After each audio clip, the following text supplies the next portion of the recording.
जय हिंद दोस्तों पीओके के ट्रेनिंग कैंप में 700 आतंकी मौजूद। कश्मीर घाटी में घुसपैठ करने की फिराक में 150 दहशतगर्द और पाखंडी पाकिस्तान की खुली पोल। 26/11 मुंबई हमले का मास्टरमाइंड साजिद मीर जिंदा। आईएसआई ने मोस्ट वांटेड को बताया था मुर्दा। वहीं अग्निपथ योजना के तहत एयरफोर्स में भर्ती प्रोसेस शुरू। तो आइए जानते हैं इनके बारे में डिटेल में। दोस्तों, सेना ने शनिवार को बताया कि एलओसी पर संघर्ष विराम के बावजूद पाकिस्तान के कब्जे वाले कश्मीर में ट्रेनिंग कैंप्स में 500 से 700 आतंकवादी मौजूद हैं और कश्मीर घाटी में घुसपैठ करने के लिए लगभग 150 आतंकवादी लॉन्च पैड पर इंतजार कर रहे हैं।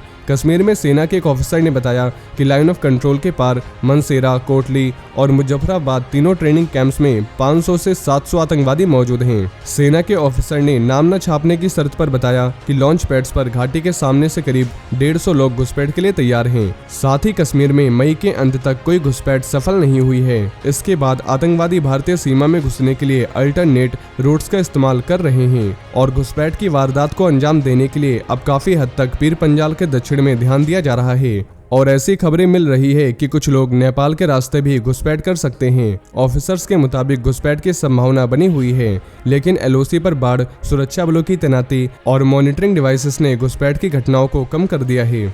वहीं पाकिस्तान ने 2008 के मुंबई आतंकवादी हमलों के मास्टरमाइंड साजिद मीर को हिरासत में ले लिया है। इससे पहले पाकिस्तानी इंटेलिजेंस एजेंसी आईएसआई ने एफबीआई की ओर से मोस्ट वांटेड घोषित साजिद की मौत का दावा किया था। एक्सपर्ट्स के मुताबिक एफएटीएफ की ग्रे लिस्ट से निकलने के लिए पाकिस्तान ने मीर को सजा दिलाने का नाटक किया है। निक्केई एशिया की रिपोर्ट के मुताबिक एफबीआई के एक ऑफिसर ने बताया है कि मीर पाकिस्तान में जिंदा है, हिरासत में है और उसे सजा सुनाई गई है। मीर को मोस्ट वांटेड लिस्ट में शामिल करते हुए एफबीआई ने 2011 में उस पर $50 लाख का इनाम रखा था। अमेरिका और भारत दोनों एक दशक से उसे ढूंढ रहे थे। लश्कर सरगना हाफिज सईद के करीब साजिद को मुंबई हमले का प्लान बनाने वाले डेविड कोलमैन हेडली और दूसरे आतंकवादियों का हैंडलर माना जाता है। दोस्तों, साजिद मीर 2010 तक लश्कर तैयबा के ऑपरेशन चीफ जकी उर रहमान लखवी की सुरक्षा का जिम्मा संभालता था और विदेश में न सिर्फ आतंकियों को रिक्रूट करता था बल्कि पाकिस्तान में आतंकवादी शिविर चलाता था और आईएसआई के इंडियन मुजाहिदीन ऑपरेशन का भी हिस्सा था, जिसे कराची प्रोजेक्ट कहा जाता था। वहीं अग्निपथ योजना के तहत इंडियन एयरफोर्स में अग्निवीर वायु बनने के लिए पहले दिन करीब 3800 एप्लीकेंट्स ने ऑनलाइन रजिस्ट्रेशन किया है। एयरफोर्स को उम्मीद है कि यह संख्या रात 12 बजे तक 7500 पहुंच सकती है। साथ ही आज से इंडियन एयरफोर्स के अग्निवीरों के लिए रजिस्ट्रेशन शुरू हो गया है। ऑनलाइन रजिस्ट्रेशन के लिए एयरफोर्स ने अपने CASB यानी central airman selection board website पर अग्निपथ वायु के नाम से एक अलग विंडो तैयार किया है। इस विंडो पर जाकर कैंडिडेट अग्निवीर बनने के लिए ऑनलाइन आवेदन कर सकते हैं।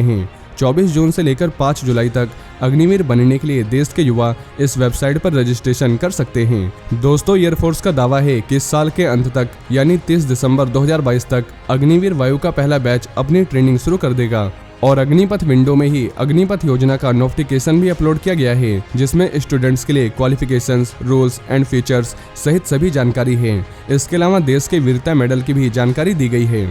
वहीं भारत इलेक्ट्रॉनिक्स लिमिटेड ने 24 जून फ्राइडे को इंडियन एयरफोर्स के हेलीकॉप्टरों के लिए एयरबोर्न डिफेंस सूट ADS की आपूर्ति के लिए बेलारूस की एक कंपनी और उसकी सहायक कंपनी के साथ समझौते पर सिग्नेचर किया है।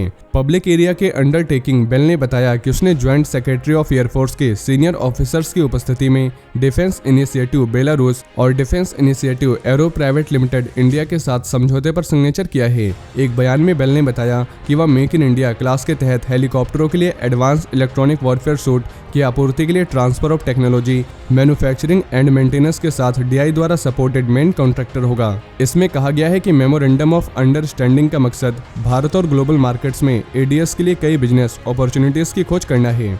तो दोस्तों, ये थे आज के कुछ बड़े डिफेंस अपडेट। वहीं अगर आप भारतीय सेना से जुड़ी ऐसी और भी जानकारी जानना चाहते हैं तो आपको हमारे दूसरे चैनल डिफेंस एनालिसिस में मिल जाएगी, जिसके लिंक आपको नीचे डिस्क्रिप्शन में मिल जाएगी। और ये जानकारी अगर आपको पसंद आई हो तो वीडियो को ज़्यादा से ज़्यादा शेयर करें और चैनल को सब्सक्राइब करना न भूलें। जय हिंद, जय भारत।